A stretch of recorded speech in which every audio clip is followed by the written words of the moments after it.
নূহ আলাইহিস সালাম হলো শরীয়তের প্রথম নবী। শরীয়তের প্রথম নবী বলতে নূহ আলাইহিস সালামের আগে যারা ছিল তারা শিরিক করেন।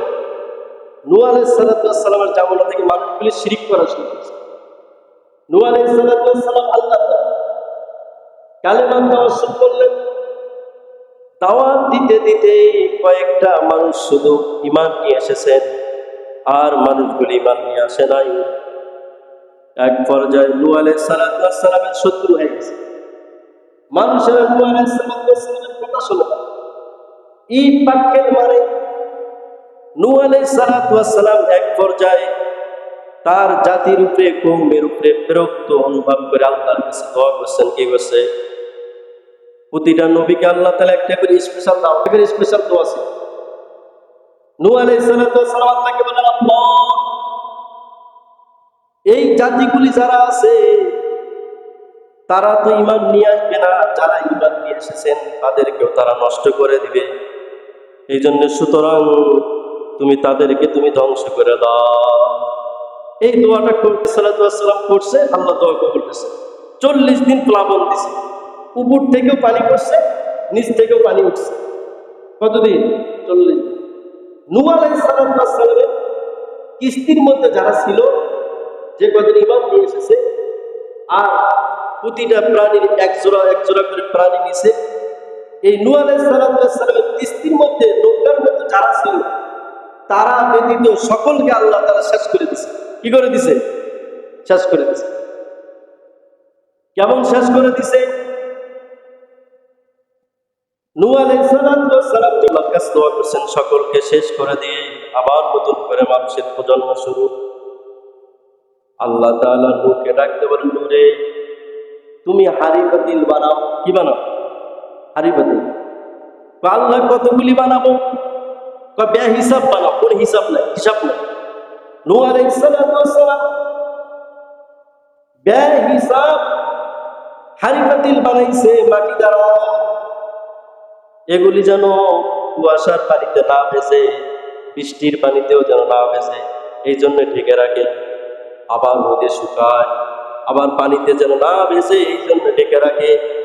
যখন এগুলি শুকানো হয়েছে, আল্লাহ তাআলা বলেন, নূরে, এই নূহ, তোর হাতের লাঠি দিয়া, আমার আদেশ, তোর হাতের লাঠি দিয়া সমস্ত হাড়ি পাতিলগুলি তুই বাইরে ভেঙে ফেল, কুবায়া ভেঙে ফেল।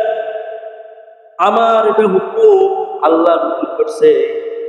নূহ আলাইহিস সালাম নিজের লাঠি দিয়া সমস্ত হাড়ি পাতিলগুলি ভেঙে ফেলছে। বাড়াইয়া কুবায়া সব ভেঙে ফেলে নূহ আলাইহিস সালাম মন খারাপ করে এক জায়গায় বসে আছেন। আল্লাহ ভাই, কিনু মন খারাপ কে? আল্লাহ নিজের হাতে হাড়ি পাতিলগুলি বানাইছে, এগুলি যেন বৃষ্টির পানিতে না ভেসে, কুয়াশার পানিতেও যেন না ভেসে, এই জন্যে পলিথিন দিয়ে ঢেকে রাখছি। আবার দিনের বেলা রোদে শুকাইছি, নিজের হাতে বানাইয়া, নিজের হাতে শুকাইয়া, নিজে ভেঙে ফেললাম। এই জন্য আমি মন খারাপ করে বসে আছি। আল্লাহ বলেন, নূরে, তুমি যখন হাড়ি পাতিলগুলি বানাইয়া দেখছো, কেউ কি কান্নার আওয়াজ দিছে? কেউ কি চিল্লাইছে? কয় না, আল্লাহ চিল্লাই নাই। কয় কে কি দৌড়াইছে জীবনের ভয়ে? কয় না, আল্লাহ দৌড়াই নাই। তুমি কি তাদেরকে হাত পাও দিছো? কয় না, দেই নাই। কয় নূরে, তুমি যখন বাইরে হাড়ি পাতিলগুলি ভাঙছো, তারা জীবনের ভয়ে দৌড়ায় নাই, কান্নার আওয়াজও দেয় নাই, উহা শব্দ করে নাই। তুমি তাদেরকে ভেঙে তুমি মন খারাপ করে বসে আছো। নূরে, আমার যে বান্দাগুলোকে আমি নিজের হাতে মুখটা ডলে বানাইছি, নিজে আমি হাত দিছি, পা দিছি, এই নূহ, তোর বদদোয়ার কারণে প্লাবন দিয়ে যখন আমি আমার বান্দাগুলিকে শেষ করে দিছি, তারা জীবনের ভয়ে পালাইছে, দৌড়াইছে, কান্না করছে, চিল্লাইছে, বাঁচাও বলে দৌড়াইছে। কিরে নূহ, তোর বদদোয়ার কারণে আমার বান্দাগুলিকে আমি শেষ করে দিছি। নিজের হাতে বানাইয়া নিজে তাদেরকে শেষ করে দিলাম, তাহলে আমার মনের ভিতরে কত ব্যথা, আমার মনের ভিতরে কত ব্যথা। এই নু, তুই তো হারিয়ে পুলিকে হাতও দেশ নেই, পাওয়া দেশ নেই, কথা বলে শক্তি দেশ নেই। ওরা জীবনের ভয়ে পালায় না, তাদেরকে ভেঙে তোর মন খারাপ করে বসে আছিস। আমি যেই বান্দাগুলিকে আমি জীবন দিলাম, হায়াত দিলাম, হাত পা দিলাম, কথা বলার শক্তি দিলাম, আমি যখন তাদেরকে শেষ করে দিছি, ধ্বংস করে দিছি, তারা জীবনের হয়ে পালাইছে, তাহলে আমার বান্দাগুলিকে আমি নিজে বানাইলাম, নিজে শেষ করে দিলাম, তাহলে আমার মনের ভেতরে কতটা ব্যথা, বুঝতে পারছেন? এই জন্য আল্লাহ তাআলা তার বান্দাকে যত গুনাহ করুক সঙ্গে সঙ্গে আক্রমণ করে